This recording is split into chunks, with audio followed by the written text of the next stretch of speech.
Good morning, good morning. Uy, hi daw, oh. Hi from Talia daw. Say hi daw. Hi! Na welcome to our vlog. Ay, wala na. Layas na.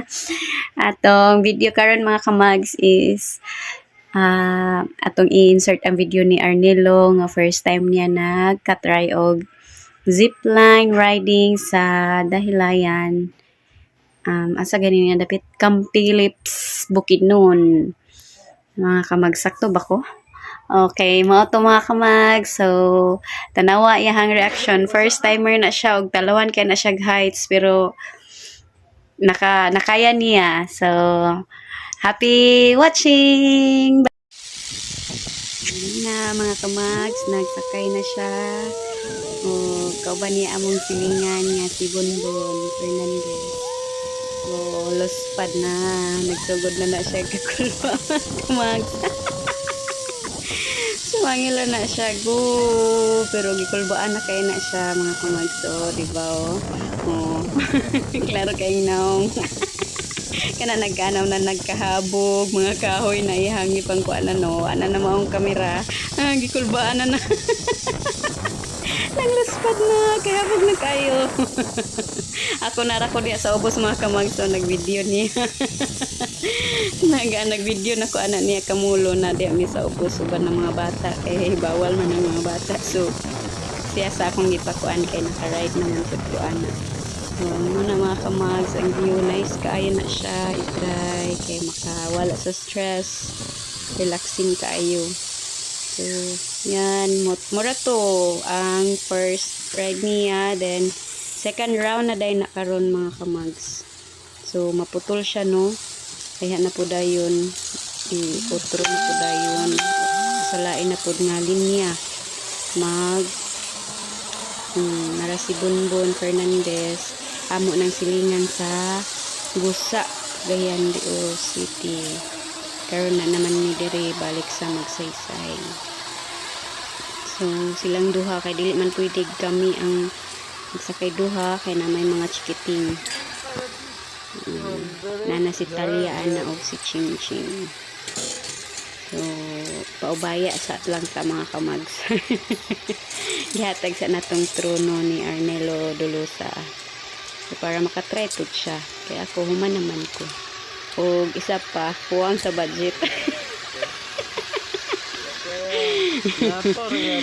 Dito mga kamags, ako lang sa nang gikuan pud sila kay para ma-enjoy pud niya, ma-feel pud niya unsay kuan, unsay feeling anang tuwa ka sabog. Second round niya. Dako na yang ngisi. Murag naka-relax na siya dana nga panahon mga kamags. So, i-enjoy na niya ang view. Siguragli. Pero lang luspad pag ito nagkamag sa first round na niya nga kuan luspad nang luspad kay sa TV po nang habuga hahol napas ibabaw sa mga kahoy. Kulbaan na siya dan nga panahon. Daghan kay silag mga kuan diri mga kamags, mga rides mga basta daghan kay silag pwede nga i-try nga makalingaw o makawala sa stress. So mao na to ang ilahang second round og humana. Dako na siya ngisi kay touchdown na daw. Safe and sound daw siya nga nakakuan. So mao to mga kamags, unta nag-enjoy mo. So mao to mga kamags ang iyahang first nga sakay sa zipline sa Bukidnon. Zip so zone? Ha? Zip zone? Zip zone ang pangalan pero zipline tong tawag sa yung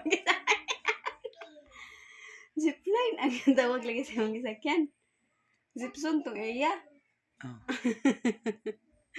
Unsa imong reaction ato? Unsa imong na feel sa imong first? Unsa imong reaction atong first sakay nimo sa zipline? Unsa imong na feel sa primero kaya di ba duha man to ka round? Na first round ug second round. Sa first round, sa may mo na feel ato nga murag nang luspad man ka. Kulba sig maputol. Kulbaan kay basig maputol. Pero sa ikaduha nganong wala naman ka gikulbaan. Murag okay naman. Kampante ka may kilikon man day. Aya pa nimo, aya pa ka na kuan nga ligon di ay sa ikaduha na. Pero primero, kulbaan. Mama. So ikuan sila, invite sila nga mag-try po dato sa Bukidnon. Sa katong pa ka adto. O try mo dito sa dahilayan. Sa Dagyapon. Nindot. Malang. Sa gusto mo try diha na sa Bukidnon, Camp Philips, dahilayan. Muna ang naa diha ang longest nga zip line. So, more to mga kamags, nag-share lang mi sa amuang travel vlog o bye-bye o usbong magsaysay. Char.